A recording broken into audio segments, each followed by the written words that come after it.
आजादी का दिन आया हम जश्न मनाएंगे अपना ये तिरंगा हम घर घर लहराएंगे.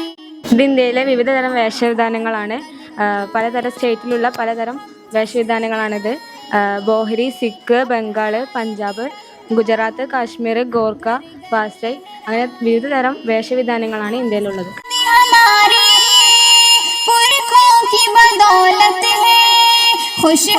ഇത് ആദ്യകാലത്തെ നാണയങ്ങളാണ്. ഇതിൽ പല രാജ്യങ്ങളുടെ ഉണ്ട്, ഇന്ത്യയുടെ മാത്രമല്ല. ആദ്യകാലത്ത് എന്ന് പറഞ്ഞാൽ ഒരു സാധനം കൊടുത്തൊരു സാധനം മേടിക്കുന്ന രീതിയായിരുന്നു. അതിൽ നിന്ന് നാണയം കൊടുത്തിട്ട് സാധനം മേടിക്കുന്ന രീതിക്ക് എത്തി.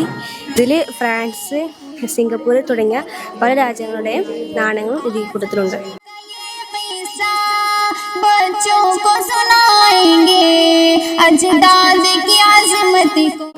ഇത് വാസ്കോഡഗാമ വന്നതിൻ്റെ ചിത്രീകരണമാണ് കൊടുത്തിട്ടുള്ളത്.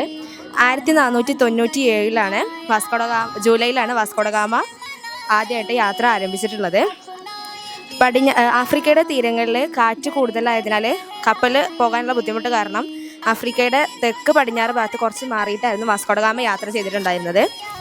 പിന്നെ ആദ്യത്തെ വരവായത് കൊണ്ട് മോറുകളോട് യുദ്ധം ചെയ്യാനുള്ള സൈനിക ശേഷി വാസ്കോഡഗാമക്ക് ഉണ്ടായിരുന്നില്ല. പക്ഷേ യാത്രക്ക് ചിലവായതിൻ്റെ 60 ഇരട്ടിയോളം വരുന്ന ചരക്കുകളുമായിട്ടായിരുന്നു വാസ്കോഡഗാമയുടെ മടങ്ങിപ്പോക്ക്.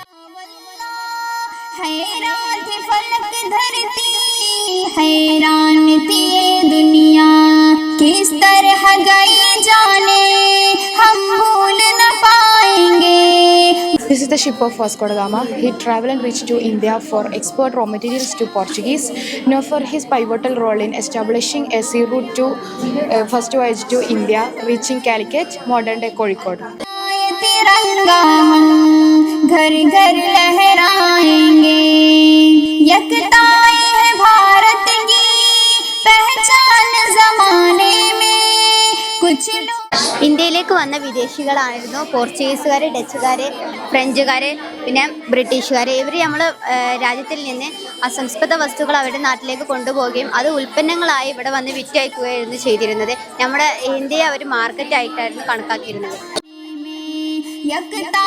से भारत को मजबूत बनाएंगे, भारत की वफाओं पर जान अपनी लुटाएंगे. ഇത് ഇന്ത്യയിലുള്ള സുഗന്ധവ്യഞ്ജനങ്ങളെ ചില മാതൃകകളാണ്. ഇതിന് മറ്റു രാജ്യങ്ങളിൽ വളരെയധികം മൂല്യമുണ്ടായിരുന്നു. അതുകൊണ്ട് തന്നെ ഇത് പല രാജ്യക്കാരും നമ്മുടെ ഇന്ത്യയിൽ വന്നുകൊണ്ട് ഇത് അവരുടെ രാജ്യങ്ങളിലേക്ക് കയറ്റുമതി ചെയ്തിരുന്നു. 1498 പോർച്ചുഗീസുകാരുടെ നാവികനായ വാസ്കോഡഗാമയുടെ നേതൃത്വത്തിലുള്ള ഒരു സംഘം നമ്മുടെ ഇന്ത്യയിൽ എത്തുന്നതും അവർ കച്ചവടാവശ്യാർത്ഥം വന്നതാണെങ്കിലും അവർ തിരികെ പോകുമ്പോൾ നമ്മുടെ നാട്ടിലുള്ള അസംസ്കൃത വസ്തുക്കളും സുഗന്ധവ്യഞ്ജനങ്ങളും അവരുടെ നാടുകളിലേക്ക് കൊണ്ടുപോയിരുന്നു. അതുപോലെ അവർ നമ്മുടെ നാടുകളിലേക്ക് കൊണ്ടുവന്ന വിഭവങ്ങളാണ് പപ്പായ, കശുവണ്ടി മുതലായവയൊക്കെ. അവർ നമ്മുടെ നാടുകളിലേക്ക് വന്നതുകൊണ്ട് നമ്മുടെ നാടുകളിൽ പോസ്റ്റൽ സിസ്റ്റം, റെയിൽ ഗതാഗതം, പോലീസ് സ്റ്റേഷൻ മുതലായവയെല്ലാം അവർ കൊണ്ടുവന്നിട്ടുണ്ട്. कुछ खौफ न खाएंगे, आजादी का दिन आया हम जश्न मनाएंगे अपना ये तिरंगा हम घर घर लहराएंगे.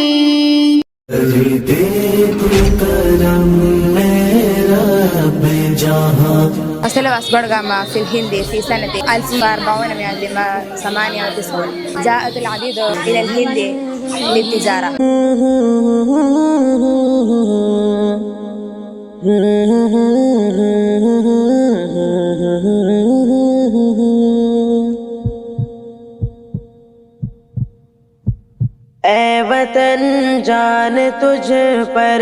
അന്ന് 64 തടവുകാരാണ് ഇതിന് ശ്വാസം വിട്ട് മരിച്ചത്. 2000-ഓളം പേരെ ആൻഡമാനിലേക്കും കോയമ്പത്തൂരിലേക്കും നാട് കടത്തിയതായി കാണപ്പെടുന്നുണ്ട്. ഇതിനുശേഷം ഒരുപാട് പേര് ജയിലിൽ അടക്കപ്പെട്ടിട്ടുണ്ട്. നവംബർ 10 മുതൽ അവര് കുറെ പേരെ അറസ്റ്റ് ചെയ്ത് കൊണ്ടുപോയിട്ടുമുണ്ട്.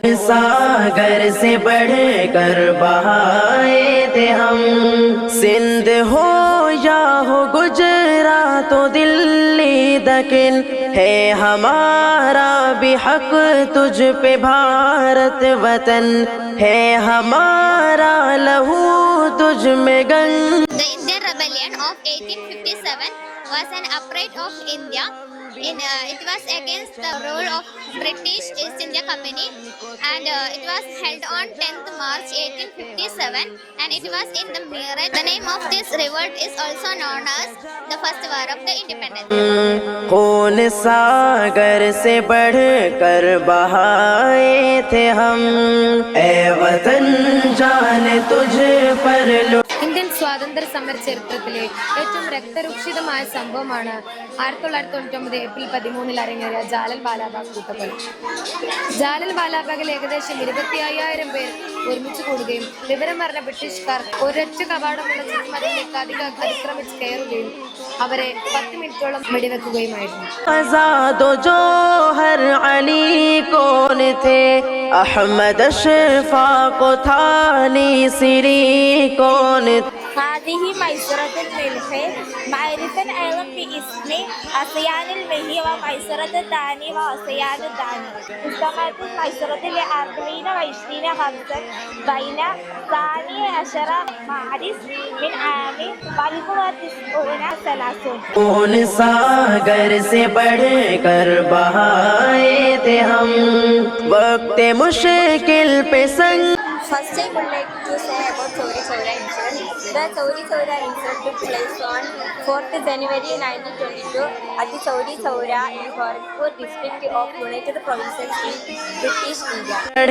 तेरी खातिर सदा दुश्मनों से लड़े, तेरे दुश्मन.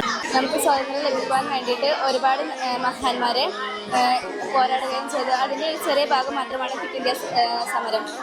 थे हम, ए वतन जान तुझ पर लुटाए थे हम, खून सागर से बढ़ कर बहाए थे हम. मिसले ഇതെന്ന് പറയുന്നത് വട്ടമേശ സമ്മേളനമാണ്. 1930, 1931, 1932 ഇങ്ങനെ 3 വട്ടമേശ സമ്മേളനം നടന്നിട്ടുണ്ട്. അതിൽ ആദ്യത്തേതിൽ പ്രമുഖ നേതാക്കന്മാരൊന്നും നമ്മളെ കോൺഗ്രസിന്റെ പ്രമുഖ നേതാക്കന്മാരൊന്നും പങ്കെടുത്തിട്ടില്ല.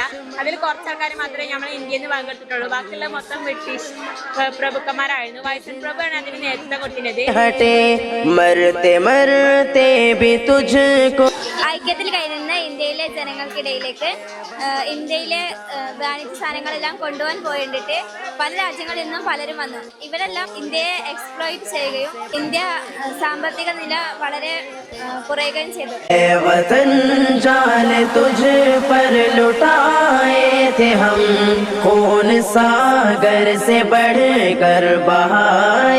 காந்திஜி எப்படி இருந்தாங்கன்னு சொல்லிட்டு சின்னதா ஒரு தீம் பண்ணியிருக்கோம். அது காந்திஜியை நிறைய பேர் நிறைய தடவை கொலை பண்ண முயற்சி செய்திருந்தாங்க. ஆனாலும் எல்லாருடைய முயற்சிகளையும் தோல்விதான் அடைஞ்சது.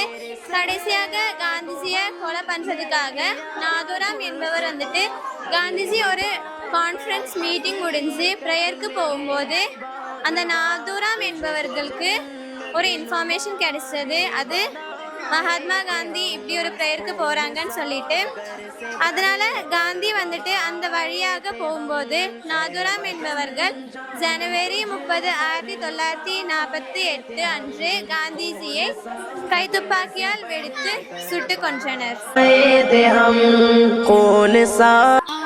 ഇത് ഇന്ത്യൻ ഭരണഘടനയുടെ ചട്ടയാണ്, പുറംചട്ടയാണ്. ഇതിൻ്റെ ഉള്ളിൽ അതിൽ ഉൾപ്പെടുത്തിയിരിക്കുന്ന പത്രികകളാണ്.